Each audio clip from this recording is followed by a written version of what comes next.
up to for a long time in church communications, church marketing, church technology. He blows my mind. A few minutes ago, he showed me that you don't have to unlock your phone in order to use the camera. Please welcome Jason Caston.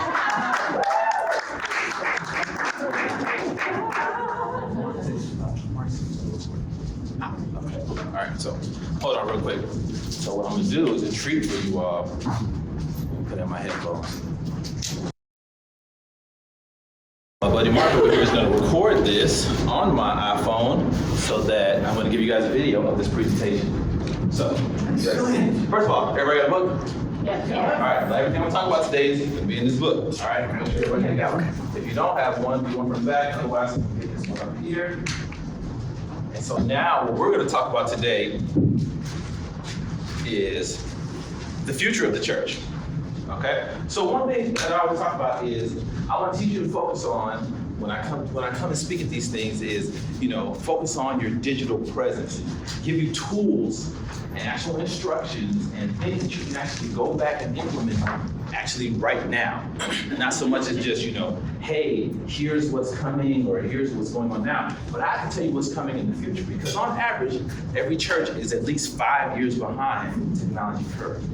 And that's putting it nicely. Okay, so I'm gonna give you a glimpse of what's coming in the future of tech, but you really know the future is now. All right, and then I also wanna know if you're maintaining, optimizing, or innovating. And by that I mean, are you just maintaining what you have, hoping that you get by? Are you optimizing it, doing it a little bit better, faster, smarter? Or are you innovating? Are you innovating where you start looking at, are you starting creating customized experiences? Are you starting to look at what's coming down the line and starting to meet people exactly where they're at using the devices and platforms and tools that they already use every day? All right, so let's look at some of the future platforms. All right, one of the key things that we all know is this AI. AI is taking over right now. And first of all, before we get started, you guys see this geek thing right here? Okay, so I'm gonna geek out with you guys today, but I speak geek and I speak normal. All right, that's one of the key things I do. So I'm gonna break it down as much as I can, but I do speak geek and I speak normal. So if I go too fast, at the end, ask questions, I will break it down as much as possible. But again, when we're looking at AI, every platform that we're seeing out here that users are using, they're looking for customized experiences. Okay? They're looking for, when we go to Netflix, when we go to social media, we go to Facebook, when we go to Google, all of those results are customized to what they're used to us seeing, what we're choosing, what our past experiences around the internet.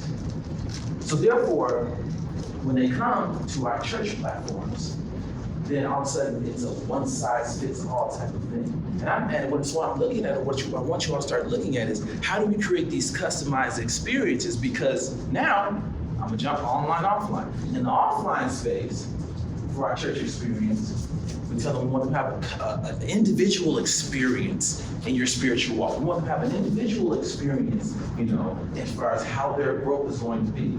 We want you to have all that individual experience when you come in this offline space. But online, no, one size fits all. You get this website, you like this website. You get these social media posts, you love these social media posts. That's how your experience is going to be. And that's not quite how it works, and that's not quite what they're looking for. Okay? So, what are some of the things we need to do? Starting off, you need to measure everything. Analyze everything. Start to look at, when you're looking at what you're already doing now, analyze it. Do you take analytics on everything that's going on all of your digital platforms? The reason I have to say that is because I've been in meetings where I've heard opinions that are great. I really think and feel led that we should do this in the social media space. I think we should do this, but the data says we should do something else. So therefore, when you come in with those analytics, and I have to come with those analytics because I'm talking to leadership who has been doing church for years and years and years, and I'm not trying to dispute them, I'm not trying to disrespect them, I'm just trying to show them that in this particular day and age, this data shows we might need to do things just a little differently, okay? So not supplant what you've been doing, but just supplement. That's all. I just want to supplement some of the things. Okay? then we also have to look at, as far as across these customized platforms, how can we give people what they want without them having to look for it? So again, when we're looking at the typical experience for an online user, and first of all, how many of y'all have mobile devices? Everybody. So these phones are thinking for you. We do know that, right? That's pretty sure, okay? All right, we're past the point where it's creepy. Like this is just what it is. The phones start to think for you. And so when people are looking for these online experiences, as far as what they're looking for and how they're connecting with these digital platforms that we're trying to build out to help grow their online experiences, then we have to want to look at how can we build these platforms that start thinking for them. And of course, we're going to walk down that path, and I want to tell you exactly how we're going to do that. But of course, everything starts with, we have to capture all the data that's going on. And that just starts with the analytics. Okay? Now, again, let's look at some other platforms that we're using that we're starting to see that are growing, but are not what are typically where churches are looking at to connect with these new users. Now, how many of y'all have cable? Anybody cut the cord? Okay, exactly. A lot of people are cutting the cord. So, I was in a meeting and a church was talking about they wanted to be on, I don't know if it was Daystar or TVN, I'm not sure which one, but it was $30,000 a week to be on that TV station. In the same breath, I was able to say, hey, if you guys want to use some of these new digital platforms, Roku, Amazon Fire, Apple TV, you can build an internet church TV channel for free.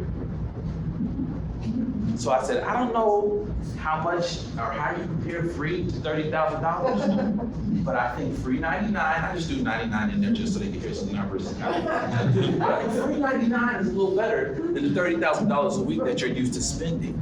But that $30,000 a week, because they were a mega church and they had been on TV for years and years and years, that was church as usual. That's how we always did it.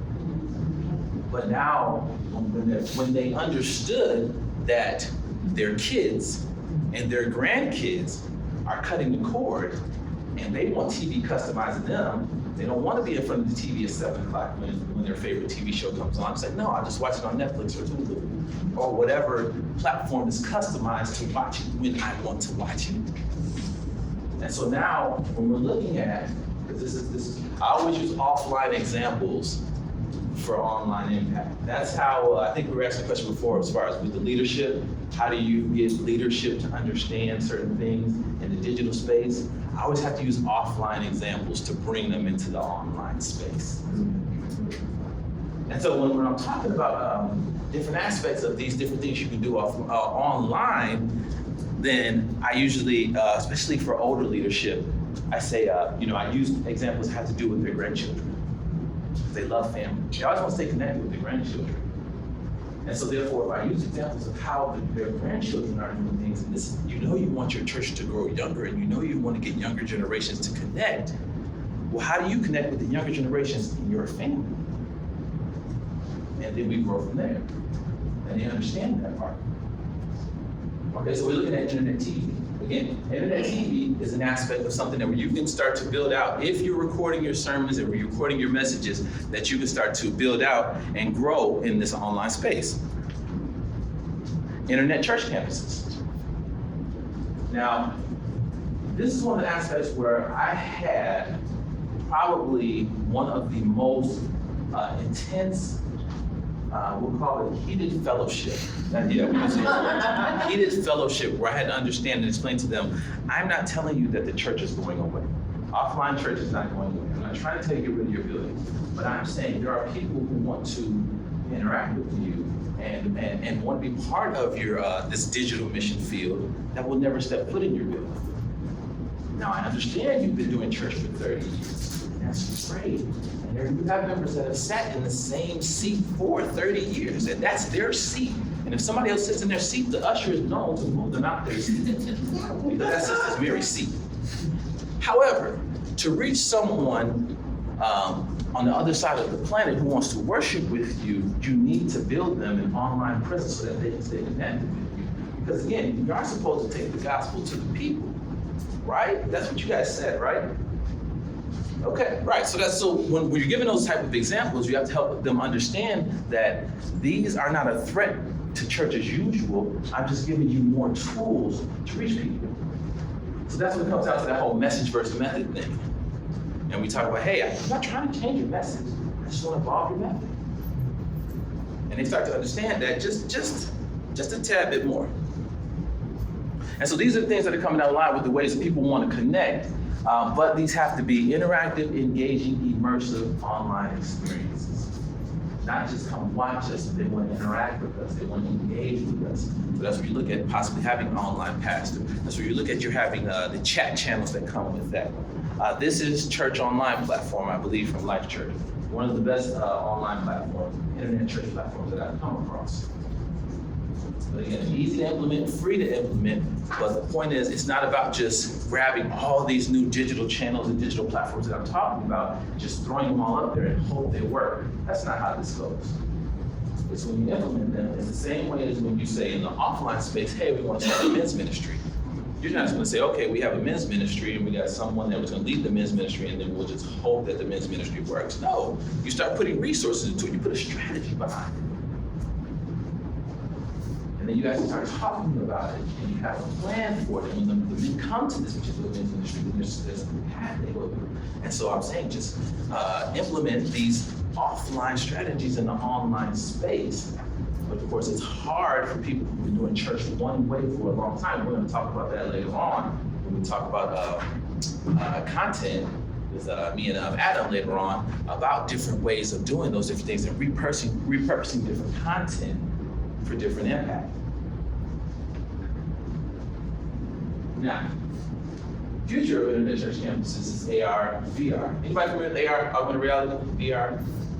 Right, okay, so AR is basically just, and VR is pretty much the same, but AR is more of a digital layer over reality. So if you ever heard about the Pokemon people where kids were chasing Pokemon in the street, they basically look at their phone, there's digital Pokemon, they're chasing them all around. No, that's actually good stuff. But let me give you a church example of that, all right? So, and for an AR example, everybody had their phone, because everybody held up their phone, everybody had a phone. I'm up here giving a sermon, all right? I'm talking about the Sermon on the Mount. Everybody's listening to the sermon because they've heard it before and they know it. But as I'm talking about it, you hold your phones up, and right next to me, the sermon is being acted out in a virtual space. You're seeing people act out actually what's happening. So now, in addition to hearing what I'm saying, you're seeing it played out in real time as you're watching it in augmented reality. Now, that makes the sermon just a little more immersive, a little more engaging. And now you start to see that this is how the offline experience with the online experience start to emerge and come together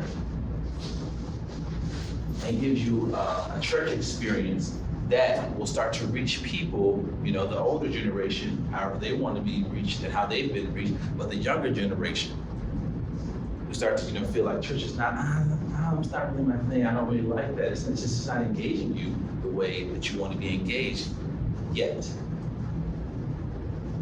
And that's really, so in virtual reality, there's actually a gentleman, and I can't think of his name, he has a virtual reality church. And I actually went. My Oculus Rift, and I actually went to the church service, and it was interesting to have church in the virtual space. So basically, it was logged in, and we went to this virtual space, and he actually gave a sermon, and you saw people out in this virtual space. It was very interesting, and for someone who grew up watching Star Trek: The Next Generation and thinking about the holodeck, to see that stuff or anything off the Jetsons that is now real. When I started off earlier about the future is now, that type of stuff is very interesting.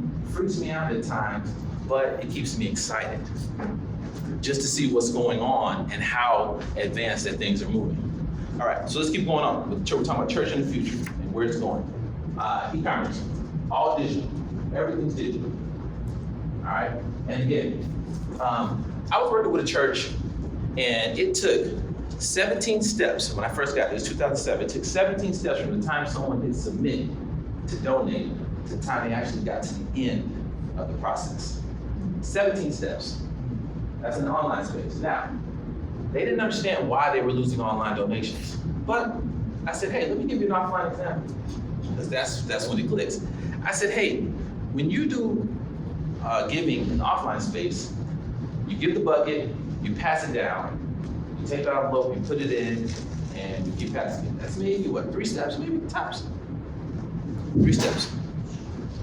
But I said, if that took 17 steps for them to get from that money, from that bucket, from their pockets to that bucket and give it in, then nobody would give. So you understand that in the offline space, but when I talk about it in the online space, you couldn't understand where the disconnect was.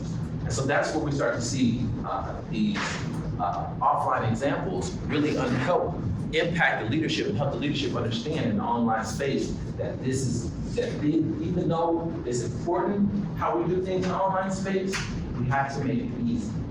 I mean, like Amazon easy. 1 click easy. So they want to give to you, help them. All right. And lastly, real quick, because I've been given the sign for 3 minutes. Oh, 2 minutes, sorry, I had 3. We're gonna talk about more than the phone. Mobile is more than the phone, okay? We talked about AR, VR. We talked about, anybody have any smartwatches here? Only Apple Watches, because if you don't have an Apple Watch, then, I'm sorry, it's good. Just pack your stuff up and leave. You have a stupid watch. But I actually got, one of the churches I was talking to actually sent me a motivational quote in the morning that came to my watch. And that was really impactful. But the thing is, the message was brought right to where I was at. And so when we're talking about bringing the message to the people, if I have this advice with me at all times, that's something that actually works and is impactful, okay? I had smart appliances. So one of the things I was trying to buy was a refrigerator a couple years back, and it had Twitter built in, social media built in. So, and also, when you think about them telling you what groceries you can buy and stuff like that, I don't really need the refrigerator to shame me. When I get my snacks. And let me close with this last thing, okay? Let me tell you where mobile's going. And I got one more example, if Adam gives me an extra minute, if not, I'll good. So, the one thing is, mobile, the next phase of mobile is not gonna be the phones, okay? So our kids might be still using phones, but our grandkids definitely won't. It'll be glasses and contacts, to where there'll always be a digital layer where they're looking at everything. Everything offline will have an online component. Everything online will have an offline component. And so we're walking down some nice Michigan avenues up in Chicago, walking down Mag Mile, and we're looking at displays in the stores. What I see, based on my preferences and my digital preferences, the advertising that I will see, the person next to me will see something different. Okay, because of geolocation, they know where I'm at, they know my preferences, and digitally I will see something different than what you'll see, because whatever advertising pull me into the store to buy something, or if I just want to buy it digitally right then and there, it will be different for the person next to me. And that's the type of world, I'm not saying that's the type of world where we're going. That's what's happening now. And so when you think about how the church can reach people with this different types of content, you have to think about these are the different ways that people will be able to connect and interact with our world within the next 5 years. And I don't want the church to be behind in the way that they reach out to people. What I want you to do is at least start thinking about these strategies and thinking about these new platforms that are coming. And that way we can start realizing that this is the way, this is where stuff is going, and so we can try to get ahead of the curve. Let me know. Please, one more example, or am I good? Go for it. One more example? One more example. All right, smart cars. Last example. Smart cars, okay? You've seen the smart cars that are self-driving cars, and you've seen them, if one of them crashes, ridiculous, they just make life a huge thing, like, human-driven cars aren't crashing at a phenomenal rate every day, all right? Okay, here's what's gonna happen with self-driving cars. And this is where I'm talking about with church-based content, how we can engage with our users much more. If I'm in a self-driving car, I call an Uber, and I get a self-driving car, and it's taking me to work. Now we put our podcasts in, we listen to that, we're rolling in traffic, and we're just letting that take us away from the fact that we're stuck in traffic going to our job. But what if we have to worry about the traffic? What if you just get in the car and you don't have to worry about where the car's going? You're not worried about the windshield, you're not worried about the windows, you're not worried about any of that stuff, because the self-driving car is getting you to the place. Now, you're in a fully immersive multimedia environment because the windshield can become a screen, You can watch the podcast or watch the video. All the side windows are a screen. You can actually sit in a virtual reality type of environment where you're watching this message, your church's message, and it's all around you on those windows, and now our multimedia screens that can double as that. That's what's gonna start happening. So when we're thinking about self-driving cars, we're just like, yeah, I can just go to sleep while I'm driving my Tesla. It's more than that, okay? It's for the fact of where now people will be able to stay in touch with you, whether it be phone calls, whether it be immersive church content to keep you engaged, encouraged, and motivated as you're going to wherever your destination is in these type of environments. So that's what the future is, okay? All right, we good?